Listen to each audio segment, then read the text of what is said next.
سلام، من علیم، اینجا هم تلویزیون میان بودیه. امروز بخوایم بریم تو دل یکی از ممنوعه ترین فرضیه های تاریخ که میگه بخش بزرگی از ادیان یا حتی همشون ممکنه از دل تجربه های سایکدلیکی مثل مصرف مولکول روح شکل گرفته باشن. حالا با در نظر گرفتن این فرضیه واسمون بی نهایت سوالای بنیادی پیش میاد که آیا تمام داستانای ماورایی که از پیامبرای مختلف شنیدیم و مفاهیمی مثل بهشت، جهنم یا حتی خدایان واقعا وجود خارجی دارن یا اینکه صرفاً ساخته ذهن انسان گذشته در اثر مصرف سایکدلیکا بودن؟ واسه جواب دادن به این سوالا میخوام یه گفتگوی بی نهایت جذاب و شنیدنی بین جردن پیترسون و جو روگن رو بررسی کنم که لینکش توی دیسکریپشن هست. لینک کانال دوم که اونجا براتون موزیک میخونم و پیج اینستاگرام هم میتونی اونجا پیدا کنی، حتما یه سر بهش بزن. بدون اسلاف وقت بریم سراغ برنامه. What do you think about those scholars in Israel that believe that the burning bush was some sort of a psychedelic experience? خب جو روگن برنامه رو با یه سوال از پیترسون شروع میکنه. بهش میگه که نظرت درباره اون دانشمندایی که فکر میکنن اون ماجرای بوته سوزان موسی احتمالاً یه جور تجربه سایکدلیکی بوده چیه؟ حالا واسه اونایی که نشنیدن باید بگم که این مربوط به یه داستان توی توراته که تعریف میکنه که موسی یه روز با یه بوته‌ای که داشته آتیش میگرفته ولی نمیسوخته روبرو میشه، باهاش صحبت میکنه و از داخل شعله‌های آتیش صدای خدا رو میشنوه و از این طریق یه سری دستورا و فرمانایی ازش میگیره. حالا یه سری از محققا رفتن اون منطقه‌ای که ادعا میشه این اتفاق توش افتاده رو بررسی کردن و در کمال تعجب به این نتیجه رسیدن که اون منطقه پر از گیاهاییه که توش مولکول روح داره. بنابراین این فرضیه مطرح شد که ممکنه موسی واقعا اون بوته سوزان رو دیده باشه. یه بوته‌ای بوده که داشته میسوخته ولی صرفاً دودی که استنشاق کرده توش DMT داشته و همین باعث شده که صرفاً برداشت اشتباهی از اون اتفاق توی ذهنش ثبت شه و فکر کنه که داره با خدا صحبت میکنه. حالا بریم جلوتر. Oh well, I think we have no idea how psychedelic experience shape religious presumption. پیترسون جواب میده که ببین ما دقیقاً نمیدونیم که تجربه های سایکدلیکی تا چه اندازه روی شکلگیری باورهای دینی نقش داشتن. خب اینکه به فکت درسته، ما هنوز به یقین نمیدونیم که حتی اصلا شخصیتی مثل موسی وجود داشته یا نه، این که دیگه هیچی. ولی نکتهش اینجا اینه که تأثیرگذاری سایکدلیکا روی شکلگیری دین رو رد نکرد. میگه ما فقط نمیدونیم که تا چه اندازه بوده این تأثیرات. حالا اینا ببین. Have you read Brian Muraresku's work? اینجا روگن تا دید که پیترسون با صحبتی که داره مطرح میشه موافقه، ازش پرسید که تا حالا کتابای برایان مورورسکو رو خوندی یا نه؟ I interviewed him. میگه 100%، حتی خودم باش مصاحبه کردم. حالا برای اینکه بدونید دقیقاً چرا این سوالو ازش کرد، این یارو برایان مورورسکو یه کتاب خیلی معروف داره به اسم The Immortality Key که توی کتاب میاد یه سری اسناد و شواهد باستانشناسی ارائه میده و عملاً ثابت میکنه که بخش بزرگی از آیین‌های مذهبی قدیمی همراه بوده با نوشیدنی‌ها و ماده‌های سایکدلیکی. چه میدونم از چند خدایی یونان بگیر تا مسیحیت و حتی یهودیت. بنابراین اونجا عملا نشون میده که به احتمال زیاد ادیان اولیه از دل تجربه‌های سایکدلیکی بیرون اومدن. حالا بحث تازه داره باز میشه، بریم جلوتر. Oh yeah, Amazing. I mean, look, that we know that the shamanic tradition, which is God only knows how many tens of thousands of years old.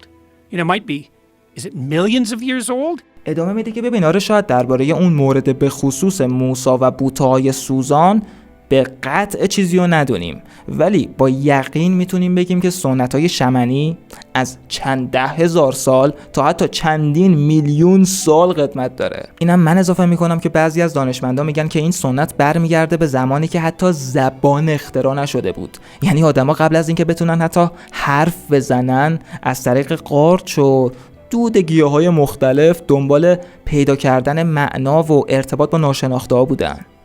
Maybe, you know, human beings have been using fire for 2 million years. It could be really, really old. میگه ما میدونیم که آدما 2 میلیون ساله که دارن از آتیش استفاده میکنن و خب به همین اندازه این سنت شمنی میتونه قدیمی باشه، چون وقتی که انسان آتیش رو کشف کرد همه چی عوض شد. شبا روشن شدن، غذاها پخته شدن، ولی فقط همینا نبود. آتیش باعث شد که گیاهایی بسوزن که دود به خصوص دارن. بنابراین آتیش فقط به آدما گرما نداد، باعث شد که یه دروازه‌ای به درون خودشون پیدا کنن و عملاً این شروع سنت شمنی بود.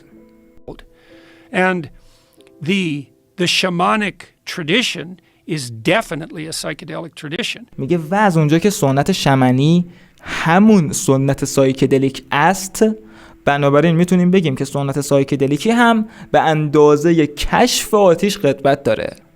And one of the things Murarescu did was show quite clearly that all of Greek culture was embedded in what looks like a collective psychedelic experience. یکی از کارهای خیلی مهم مورورسکو این بود که عملا نشون داد که کل فلسفه و دین یونان باستان از دل یه تجربه سایکدلیک جمعی بیرون اومده. یونانیای باستان یه مراسم خیلی معروف به اسم الوزینیان میستریز داشتن که توی اون یه نوشیدنی حاوی مولکول روح میخوردن به اسم کایکیون و شرکت کننده های مراسم بعد از اون تجربه به این باور میرسیدن که قطعاً مرگ وجود نداره و حتی از دل اون موجوداتی که توی تجربه خودشون میدیدن بعداً خدایان یونانی ساخته شد. این یعنی این که عملاً کل فلسفه یه ملت باستانی از دل یه سفر ذهنی مشترک بیرون اومده.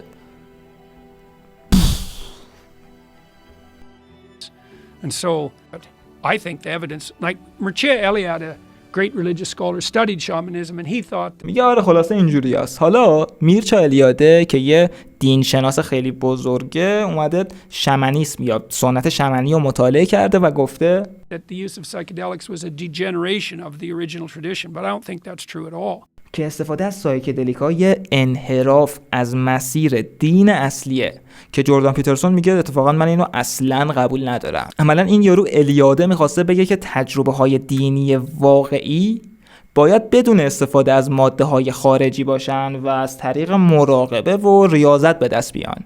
حالا اینکه یه سری از آدما باور دارن و میتونن نشون بدن که مراقبه کردن و ریاضت کشیدن عملاً یه جورایی باعث میشه که مغزتون یا غده پینالتون مولکول روح ترشح کنه و یه جورایی همون حالت تریپ بهتون دست بده، اصلا به کنار. صرفاً شواهد باستانشناسی داره ثابت میکنه که تجربه های سایکدلیکی و سنت شمنی از دین و پیدایش دین قدیمی تره.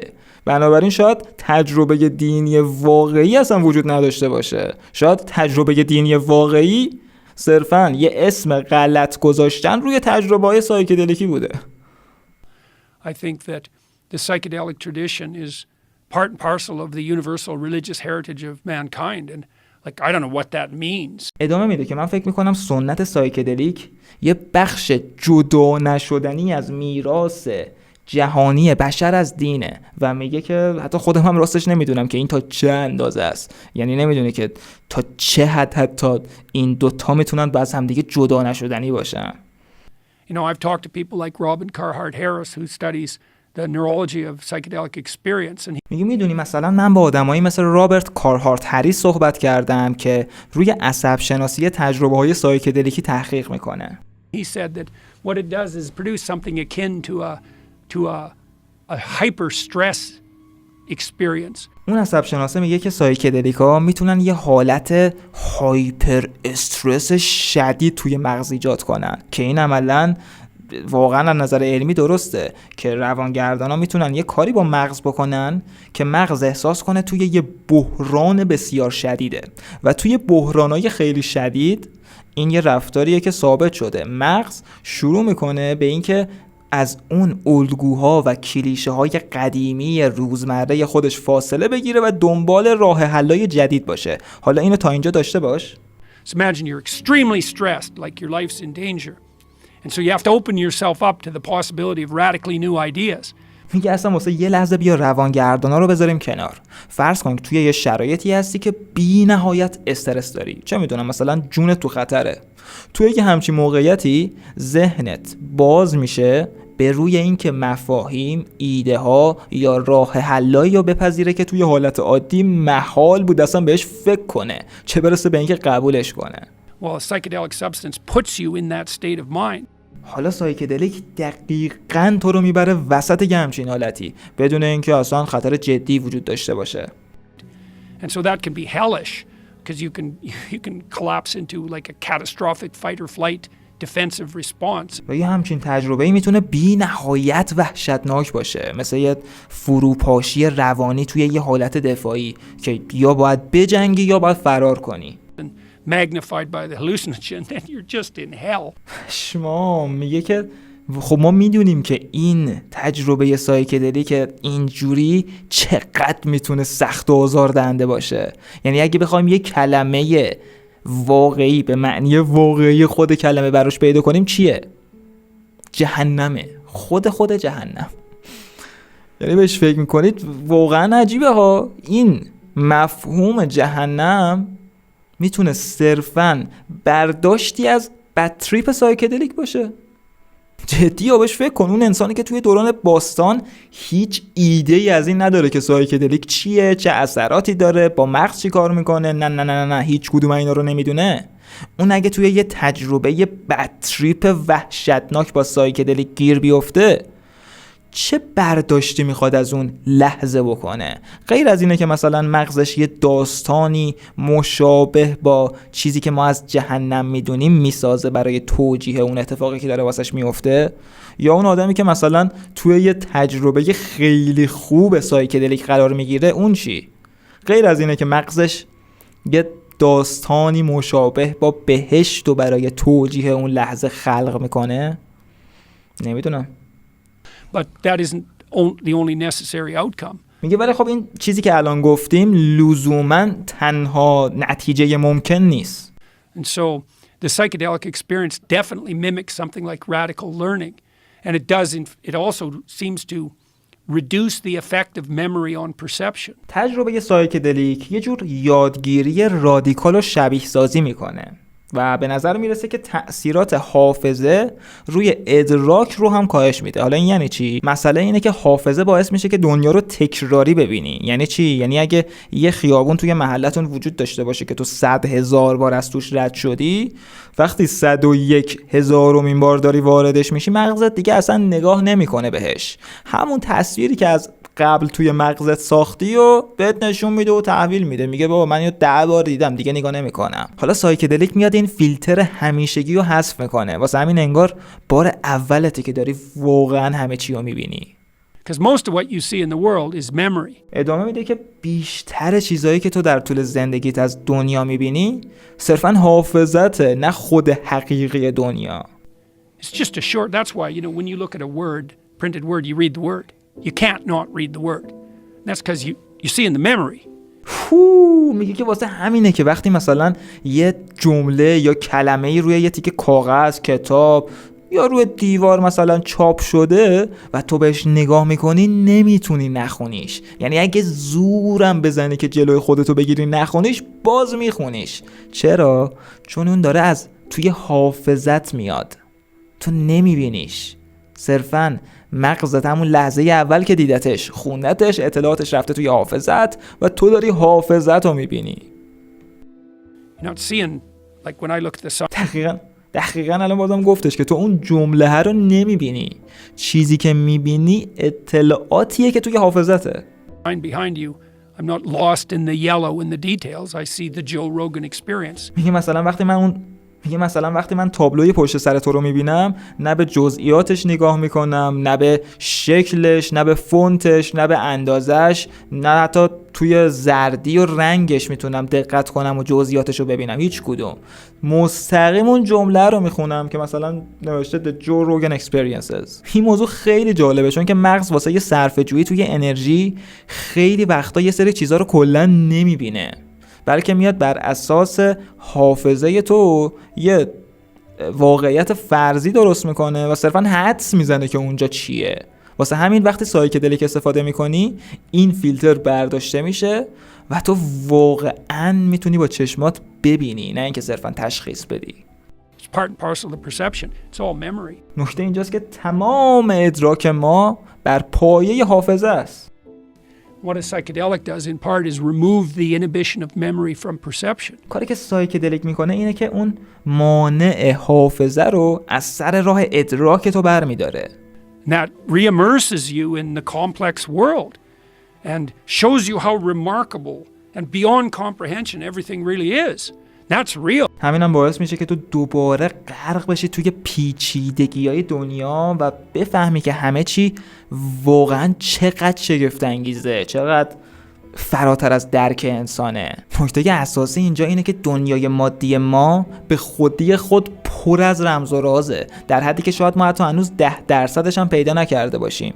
حالا انسان باستانی گذشته که اطلاعات مدرن ما رو در اختیار نداشته، واسه اینکه بتونه با این پیچیدگی‌های دنیا کنار بیاد، مجبور بوده از طریق مفاهیمی مثل ماورا، بهشت و جهنم یا حتی ادیان این چیزها رو توجیه کنه واسه خودش. ولی مایی که توی سال 2025 این همه اطلاعات در دسترسمون وجود داره، دیگه نیازی نداریم واسه توجیه پیچیدگی دنیا یه فاکتور پیچیده تری مثل ماورا واردش کنیم.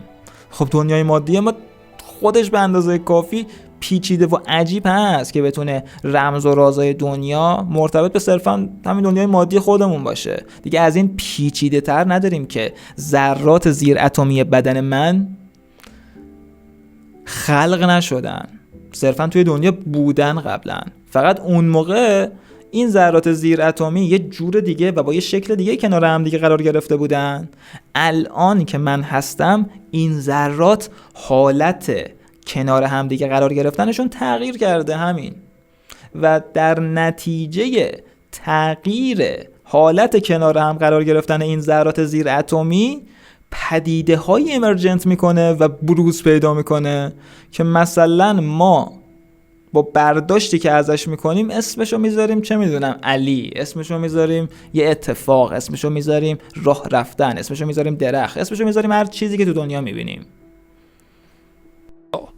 But the question is what to do with that. You know, خب پیترسون ادامه میده که حالا که این تجربه سایکدلیک باعث میشه که ما واقعا بتونیم دنیا رو ببینیم، اوکی، حالا با این تجربه باید چیکار کنیم؟ اینجا یاد یه نقل قول از بودایی‌ها افتادم که میگن بیداری زمانی ارزش داره که بتونی اونو وارد سر کار رفتن و ظرف شستنت بکنی، مگه نه که بندازش دور.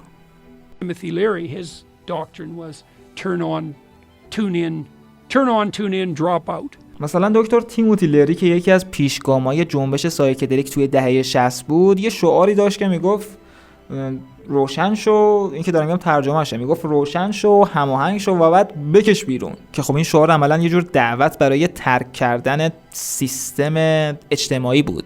میگفتش که با سایکدلیک بیا به بیداری برس، روشن شو، بعدش با سیستم طبیعت و جهان هماهنگ شو و بعدم از سیستم‌های اجتماعی بکش بیرون.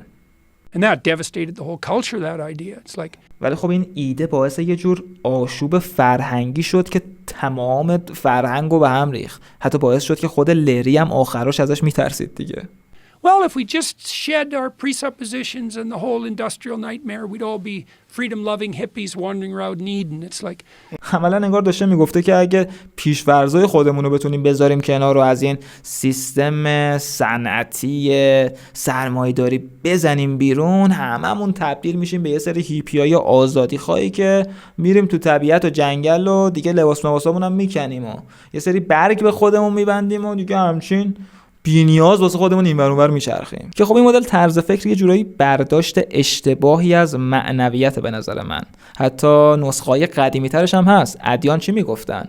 ادیان همیشه میگفتن که نفس امارت رو بریز دور، دنبال شهواتت نباش، دنبال دنیای مادی نباش، دنبال پول نرو، ریاضت بکش، نمیدونم این حرفا دیگه، که اون چیزی که معنای واقعی زندگی تو رو میده بعد از مرگت تازه میاد و اون جهان آخرته.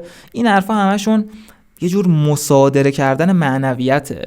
انگار که معنا اینه که زندگی روزمرت رو بریزی دور، بزنی تو دل جنگل، کلن مثلا صبح تا شب با یه دونه جو زندگی کنی. نمیخوام بی احترامی کنم به کسی که اون سبک زندگی رو داره، ولی این نیستش که معنویت فقط اونه. اتفاقا معنای اصلی زمانی پیدا میشه که تو با فرار کردن از دنیا بهش نرسی، بلکه توی همون ساختار بتونی رشد کنی. این که معنی بیشتری داره به نظر من. no, I wanted to do a line of psychedelic products. میگه من دلم میخواست که یه برند محصولات سایکدلیک خودم رو بسازم. Turn on, tune in, grow up. شعارش هم دقیقاً با الهام گرفتن از اون بوده، ولی تیکه آخرش رو عوض کرده. Turn on, tune in, grow up.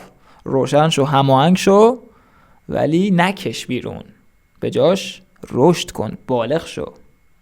Right. I think that's much funnier, much better.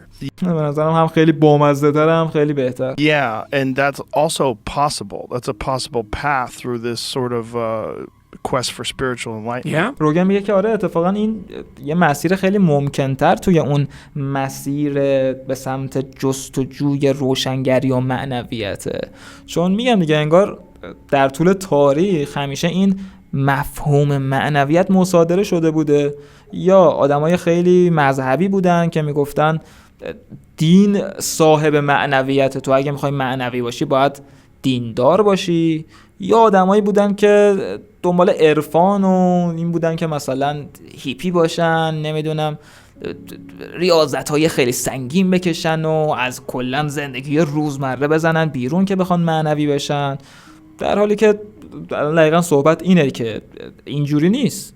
اتفاقا این راه میانه که توی دنیا بمونی، فرار نکنی و توی همون سیستم به رشد برسی، هم سخت‌تره، هم بهتره، هم ممکن‌تره. And the Timothy Leary thing was, I mean, it was dismissed by a lot of other psychedelic pioneers of the time. They saw the flaws. ادامه میده که توی همون ماجرای تیموتی لری اتفاقا توی همون دوران هم خیلی از پیشروهای سایکدلیک بودن که ایراداتشو میدیدن و اصلا ایدهاشو قبول نداشتن. آدمایی مثل گروف یا ترانس مکنا توی همون دوران داشتن سعی میکردن که تجربه‌های سایکدلیکو با فیزیک کوانتوم یا حتی روانشناسی یونگی ترکیب کنن و صرفا سعی نمیکردن که شعار بدن. And also the people that had no desire to run a group of like-minded people, which Leary did. روگن هم ادامه میده که اتفاقا آدم حسابیای این حوزه اونایی بودن که هیچ وقت علاقه نداشتن که همفکرای خودشون رو مثل یک قبیله اطرافشون جمع کنن، مثل کاری که لیری کرد. Which Yeah. he wanted to. You know, he fell into that hippie culture, that Yes. hippie counterculture. میگه ماجرای تیموتی لری به خاطر این بود که افتاد توی فرهنگ هیپیا. He also, I think he fell into the cult of personality. روگن میگه به نظرم اون توی دام فرقه شخصیت هم افتاد. It fell into this thing that happens when too many people are paying attention to you. افتاد توی یه وضعیتی که وقتی خیلی از آدما بیش از حد بهت توجه میکنن، تو یهو هوا برت میداره و فکر میکنی که همه جوابا رو داره. یه وضعیتی که واقعا برای یه آدم خطرناکه. این عملاً یه جور تله بزرگیه که هر دو گروه آدمایی که بهت گفتم میان مفهوم معنویت رو مصادره میکنن توش میافتن. وقتی یه عالمه آدم دور و اطراف جمع میشن که همشون تو رو تحسین میکنن، ممکنه یه جایی فکر کنی که تبدیل به یه پیامبر شدی. Yeah. And you think you have all the answers. Yeah. It's very dangerous. Yeah, especially if you combine that with psychedelics. Yeah. که نتیجهش اینه که همونطور که یه ذره قبل‌ترم گفتن فکر میکنی تمام جوابای دنیا رو داری و این بی نهایت خطرناکتر میشه وقتی که با تجربه های سایکدلیک ترکیب میشه.